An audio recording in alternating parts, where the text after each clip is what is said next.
Welcome to China in Focus. I'm Tiffany Meyer. Our top story: China's chokehold on rare earth exports is squeezing U.S. manufacturers. Despite recent trade talks, supply chain headaches seem to be only getting worse. What's next for American firms? China is ramping up efforts to challenge U.S. energy dominance. A Senate subcommittee is probing China-backed lawsuits aimed at crippling American energy companies. There is a coordinated assault by the radical left, backed and paid for by the Chinese Communist Party, to seize control of our courts, to weaponize litigation against U.S. energy producers, and allegedly smuggling a fungus with deadly potential into the U.S., a young Chinese couple is at the center of a growing biosecurity alarm. Experts warn this may be part of a larger threat. They were running clandestinely materials from China and connected to the Wuhan Institute of Virology into the Winnipeg lab.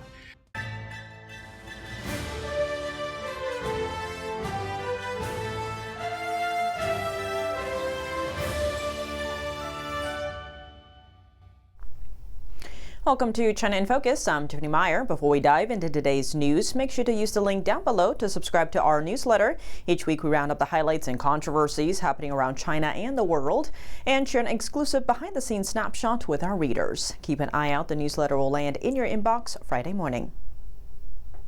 China is still dragging its feet on approving U.S. requests for rare earth materials, despite promising to ease exports just 2 weeks ago. Now, American firms say they're stuck waiting weeks for responses, with many applications outright denied. The holdup is pushing up costs and could reignite U.S.-China trade tensions. And it's not just finished magnets. U.S. companies say requests for the raw materials needed to make them are also facing major delays. That's forcing manufacturers to scramble. Some are even paying extra for air freight just to keep production running. Many in the industry now worry the delays could be long-term, despite assurances from the White House that exports would return to normal. One rare earth analyst notes that although China may have lifted restrictions on paper, certain bureaucratic procedures are still slowing down approvals. Analysts say the situation shows how Beijing can tighten its grip on U.S. supply chains and hurt American businesses when it wants to. China produces 90% of the world's strongest rare earth magnets used in EVs and fighter jets. In May, exports of those magnets to the U.S. fell by 93% compared to last year. Washington accuses China of stalling export licenses, but Beijing claims it's simply trying to keep the materials out of military hands. What's more, the Wall Street Journal says China is making companies hand over lists of their tech experts. That way, they don't share anything with foreigners seeking independence from Beijing's rare earth supply chains. One U.S. magnet importer says it's getting painfully expensive just to keep factories running. If the current pace continues, American manufacturers may face increasing pressure in the months ahead. Despite the challenges with China over rare earths, the U.S. might finally have a chance to bring some refining back home. In Oklahoma, a nickel refining machine was recently uncovered. It's a big step towards breaking China's grip on this key energy metal. The facility hopes to turn Oklahoma into a hub for processing critical U.S. minerals, a sector that's been dormant for decades. The world is watching China's rare earth control. The European Union's industry commissioner is warning that Beijing is using rare earth as economic blackmail, and he is urging Europe to build up its own reserves. He says if Europe has oil and gas reserves, it should have rare earth reserves too. In response to China's latest delays, the EU is fast-tracking its Critical Raw Materials Act. The goal is to reduce Europe's reliance on rare earth from countries like China to no more than 60% by 2030. Japan already created reserves after China cut off exports in 2010. South Korea maintains a stockpile of rare earths expected to last about 100 days if supply is disrupted. And Australia plans to build its own rare earth supply chain. This effort aims to reduce China's control over the materials used in products ranging from smartphones to military technology. China is stepping up efforts to challenge U.S. energy dominance. A Senate subcommittee is investigating how the Chinese Communist Party funds climate advocacy groups that use lawsuits to target American energy companies. NTD's Washington correspondent Jack Bradley reports from Capitol Hill with the latest. There is a coordinated assault by the radical left, backed and paid for by the Chinese Communist Party, to seize control of our courts, to weaponize litigation against U.S. energy producers, all in order to undermine American energy dominance. Senators on Capitol Hill are looking into the Chinese Communist Party's influence campaigns against U.S. energy producers. Senator Ted Cruz accusing the Chinese Communist Party of funding climate advocacy groups that work to block these energy producers in courts, bankrupting them through financial and expensive litigation. If this is truly about reducing emissions, why isn't China investing that money in reducing its own pollution? Communist China emits more carbon than the United States and Europe combined. The lawsuits many times work to block oil and gas companies as well as coal companies here in the U.S. Cruz says that these lawsuits are in the name of climate, but actually they're about controlling global energy in favor of the CCP. The goal? Well, one panelist says that whether or not these companies know if they're benefiting the CCP, their actions work toward that goal, weakening the U.S. power grid, increasing the price of power, and decreasing energy production. And whatever the intentions of various folks may be, they are objectively assisting China in its desire to compete with the United States. Senator Cruz also says that these companies many times hold training sessions for judges that oversee these cases in order to sway them against American energy. I don't think it's appropriate for litigants to be training the judges in essentially what their experts are going to say in the trial. Meanwhile, many Democrats on the subcommittee were raising concerns about the fossil fuel emissions and their impact on the environment. This is not about destroying the fossil fuel industry. This is about getting the fossil fuel industry to behave like a responsible citizen while it is causing so much harm. This hearing on the Hill was a big eye-opener for the Chinese Communist Party's influence campaigns here into the U.S., in particular targeting the American legal system and its impact on American energy. Reporting from Capitol Hill, Jack Bradley, NTD News. A Chinese researcher and her boyfriend, both in their 30s, were charged with allegedly smuggling a dangerous fungus into the U.S. This fungus could be used as a bioterrorism weapon. Investigative reporter Sam Cooper says this case is just the tip of the iceberg. He helped uncover a similar case in Canada. American Thought Leaders host Yanya Kalek sat down with Cooper to discuss how the U.S. can address this emerging threat. A young 33-year-old university student from China was discovered by FBI counterintelligence to be coordinated in smuggling a potential agro-terror weapon into the United States, lying about it. This recent case of alleged agro-terrorism is just the tip of the iceberg, says investigative reporter Sam Cooper. In fact, he played a key part in uncovering a similar case in Winnipeg, Canada last year. A married couple from China had been allegedly working with the highest levels of Chinese military's bioweapon program in Ebola research. They were running clandestinely materials from China and connected to the Wuhan Institute of Virology into the Winnipeg lab. For years, Cooper has been at the forefront of exposing Chinese Communist Party infiltration of Canada. He's the author of Wilful Blindness, How Criminal Network of Narcos, Tycoons, and Chinese Communist Party Agents Infiltrated the West. No one is like the Chinese Communist Party in terms of the inseparable integration with transnational organized crime. Well, Sam, you've been doing some unbelievable work. I'm just going to read your newest headline because it speaks to something on both sides of our border. Exclusive analysis. Chinese couple smuggled agro-terrorism weapon fungus into U.S. We've heard about that. Echoing Winnipeg lab Ebola espionage case. So why don't we start by you just giving me a picture of what this agro-terrorism weapon side things was, and why does this reminisce of that Winnipeg case some years back? Well, Jan, as you know, I've been following China's deep infiltration of North America for years. So when a new case pops up from the FBI, I'm able to compare to my findings that have come out in Canada.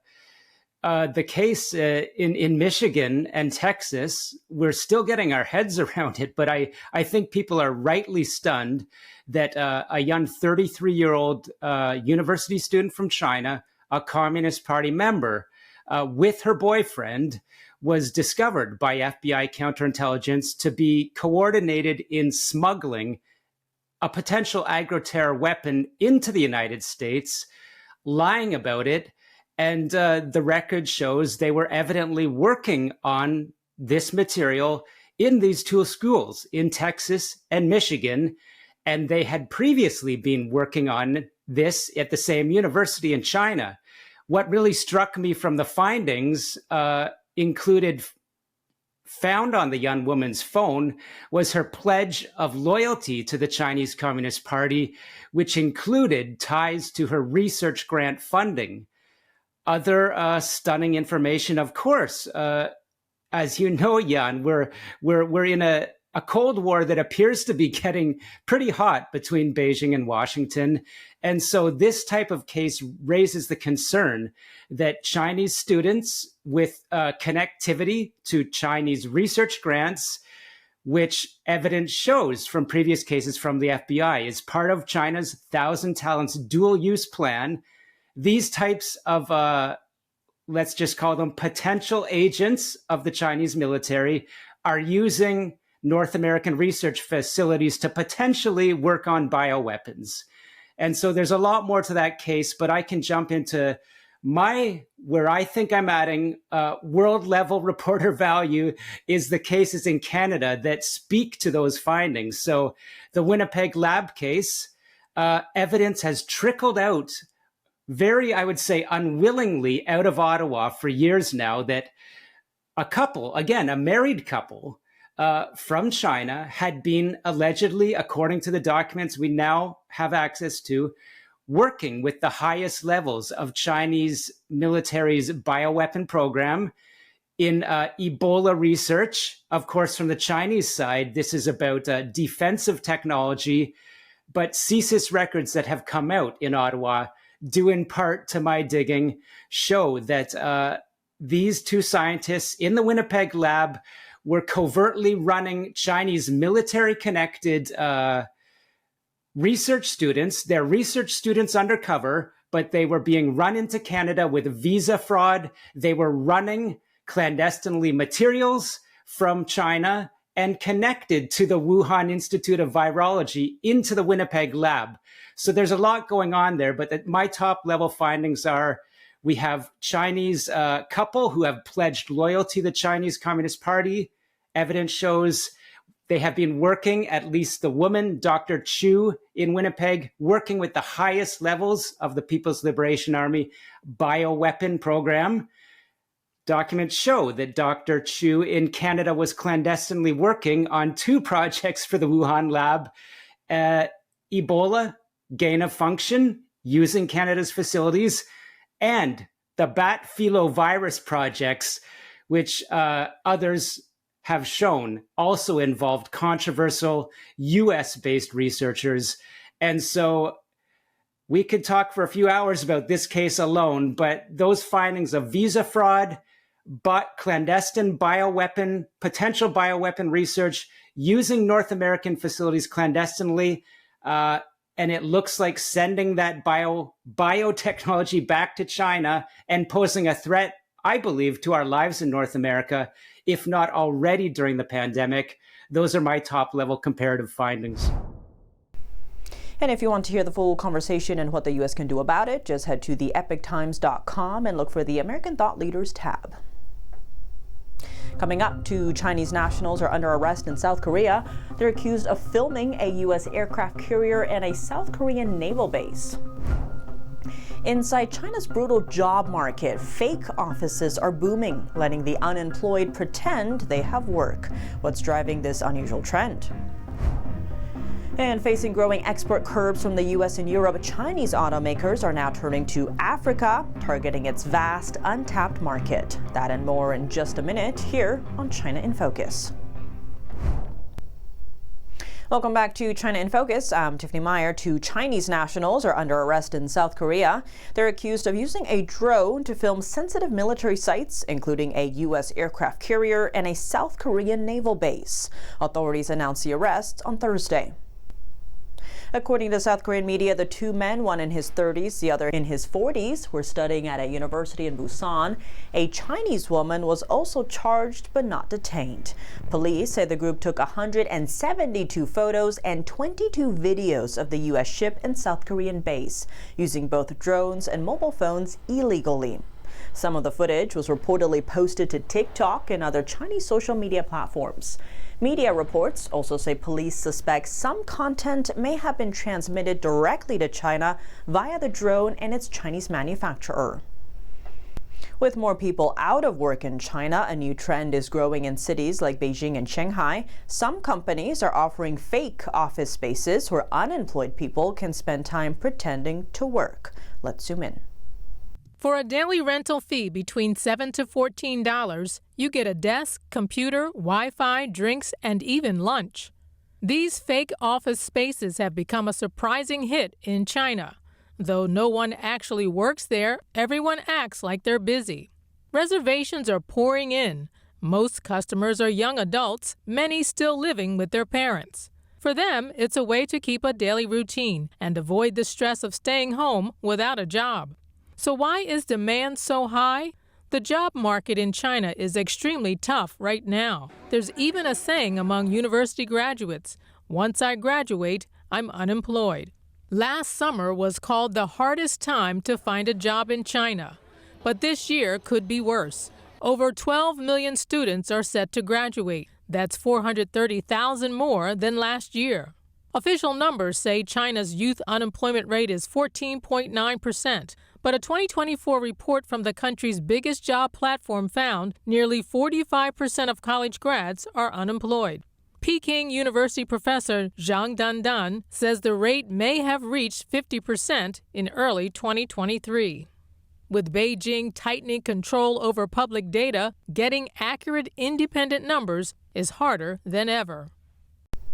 Chinese automakers are making a strong push into Africa, eyeing the continent's untapped potential, especially for electric and hybrid vehicles.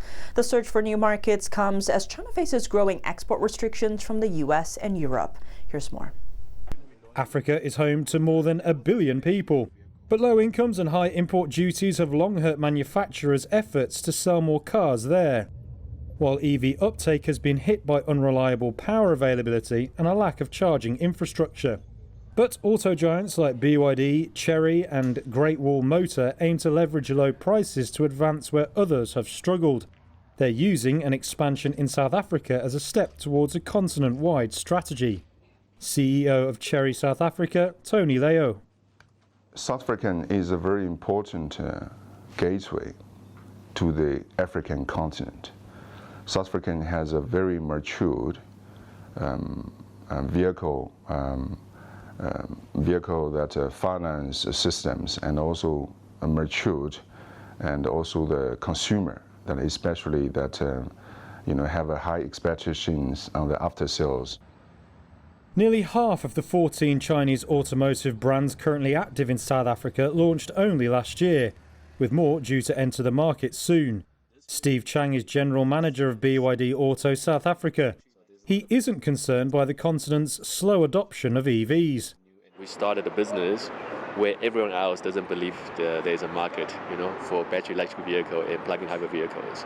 So by showing that, together by bringing more models into the country, I think it's clearly showing the consumers and the South African public that we are here to stay. Growth of new EV sales has been slower than expected in many wealthy markets. But industry sources see massive potential for growth in Africa. South Africa built just under 600,000 cars last year, but the government estimates production could grow up to 1.5 million by 2035. The top American diplomat in Beijing-controlled Hong Kong spoke out against the city's use of the so-called national security law. It's being used to jail prominent democracy activists, including media tycoon Jimmy Lai. Here's the story. The treatment of Jimmy Lai and not just Jimmy Lai, but other political prisoners. President Trump himself has mentioned Jimmy Lai several times now, and he is very concerned about the fate of Mr. Lai. But I just emphasize that U.S. government concern is not just on this one individual. There are many other people, unfortunately, in Hong Kong who are in jail for peaceful expression of political views. Gregory May will soon finish his term in Hong Kong and become the deputy head of the U.S. mission in Beijing. He spoke about recent turbulence in the U.S.-China relationship and highlighted various friction points, including Lai's case. 77-year-old Lai has been held in solitary confinement for more than 1,500 days since December 2020. Lai's family says his health is fragile. He faces a possible life sentence under the Beijing-imposed national security law.